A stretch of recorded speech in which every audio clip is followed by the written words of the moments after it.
यीशु के द्वितीय आगमन से थोड़ा पहले संसार की हालत का वर्णन पवित्र शास्त्र में पाया जाता है। उन लोगों के विषय में जो डकैती तथा लूट खसोट से धन उपार्जन कर रहे हैं, यह उल्लेख आया है। तुमने अंतिम युग में धन बटोरा है। देखो, जिन मजदूरों ने तुम्हारे खेत काटे, उनकी वह मजदूरी जो दुखा देकर तुमने रख ली है चिल्ला रही है, और लाने वालों की दुहाई सेनाओं के प्रभु के कानून तक पहुंच गई है। तुम पृथ्वी पर भोग विलास में लगे रहे और बड़ा ही सुख होगा। तुमने इस बात के दिन के लिए अपने हृदय का पालन पोषण करके मोटा ताजा किया। तुमने धार्मिक को दोषी ठहरा कर मार डाला, वह तुम्हारा सामना नहीं करता। याकूब 5:3-6। परंतु वर्तमान समय के चिन्हों को शीघ्र पूर्ण होते देख कर उनकी चेतावनी को पड़ता है। सांसारिक लोगों पर उसका क्या प्रभाव पड़ता है, उनकी स्थिति में क्या परिवर्तन नजर आता है। नूह के काल के लोगों से कोई अधिक प्रभाव नहीं मालूम होता।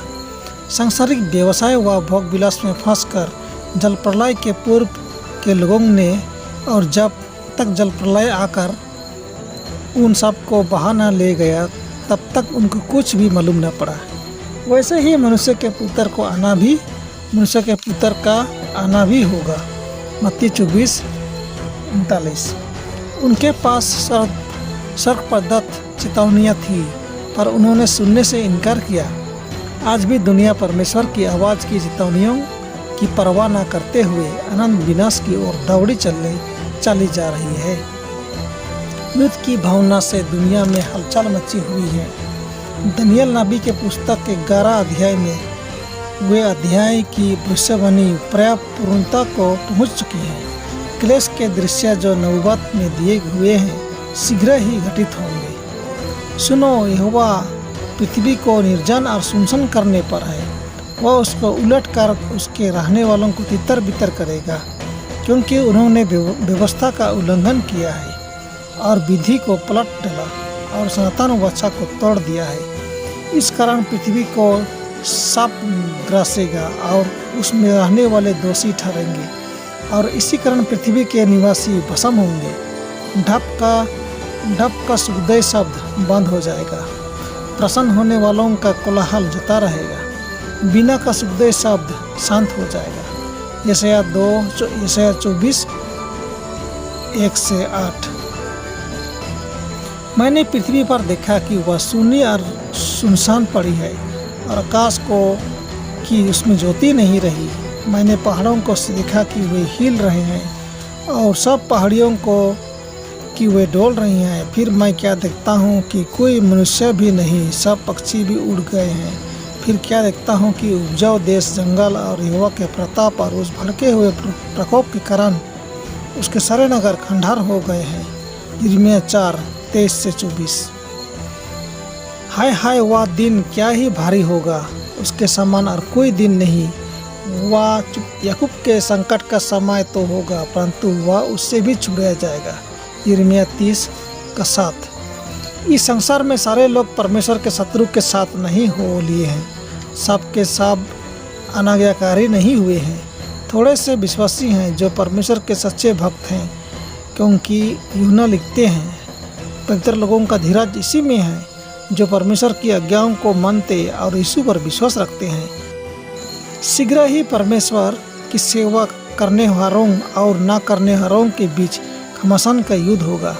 शीघ्र ही वे वस्तुएं जो हिलाई जा सकती हैं हिलाई जाएंगी, ताकि जो वस्तुएं हिल नहीं सकती स्थिर रह सकें। शैतान बाइबल का परिश्रमी विद्यार्थी है। वह जानता है कि उसका थोड़ा सा समय बाकी है, इसलिए वह प्रत्येक बात में परमेश्वर के काम का अविरोध करता है।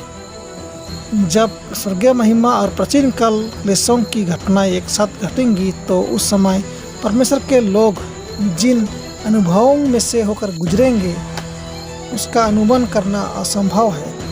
वे परमेश्वर के सिंहासन से चमकती हुई ज्योति में चलेंगे। दूतों के द्वारा स्वर्ग और पृथ्वी में निरंतर संपर्क बना रहेगा। शैतान दुष्ट दूतों से घिरा हुआ परमेश्वर होने का दावा करेगा और नाना प्रकार के आश्चर्य कर्म दिखाएगा और यदि हो सके तो चुने हुओं को धोखा देगा। परमेश्वर के लोग आश्चर्य कर्म करने के द्वारा अपने को सुरक्षित ना पाएंगे, क्योंकि शैतान उन अद्भुत कार्यों की नकल करके धोखा देगा।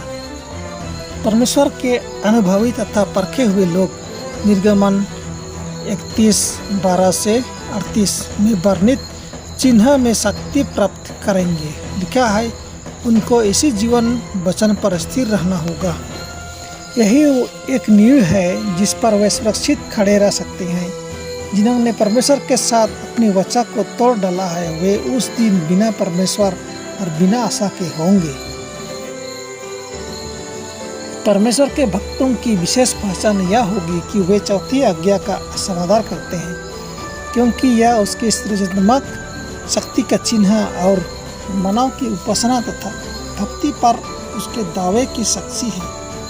दुष्टों की पहचान यह होगी कि वे अपने परिश्रम के स्मारक को गिरा देंगे और रोम के द्वारा स्थापित दिन को सम्मत करेंगे। इस संघर्ष के दरमियान मसीही दो बड़ी श्रेणियों में बढ़ जाएंगे। एक वे जो परमेश्वर की आज्ञाओं का पालन करते हैं और यीशु पर विश्वास रखते हैं। दूसरे वे जो पशु और उसकी मूर्ति की पूजा करते हैं और उसकी छाप लेते हैं। यद्यपि कलीसिया और सरकार अपनी संयुक्त शक्ति द्वारा सबों को, छोटे बड़े, धनी, कंगाल, स्वतंत्र, दास, सबके दाहिने हाथ या माथे पर एक एक छाप करा दी। प्रकाशित वाक्य 13:16।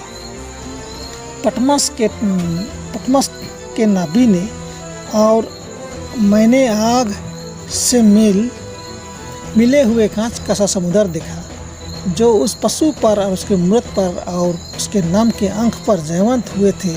उन्हें उस कांच के समुद्र के निकट परमेश्वर की वीणाओं को लिए हुए खड़े देखा और मूसा और मेमने का गीत गाते देखा। प्रकाशित वाक्य 15:23। परमेश्वर के लोगों पर भयंकर परीक्षाएं और क्लेश आने वाले हैं। युद्ध की भावना राष्ट्रों को पृथ्वी के इस छोर से उस छोर तक उभर रही है, परंतु आने वाले संकट के बीच इसे संकट का समय जिससे किसी जाति के उत्पन्न होने के समय से लेकर तब लोग कभी ना हुआ होगा। परमेश्वर के चुने हुए लोग अटल खड़े रहेंगे। शैतान और उसकी सेना उनको नाश नहीं कर सकती, क्योंकि स्वर्गदूत जो प्रबल शक्ति रखते हैं उनकी रक्षा करेंगे।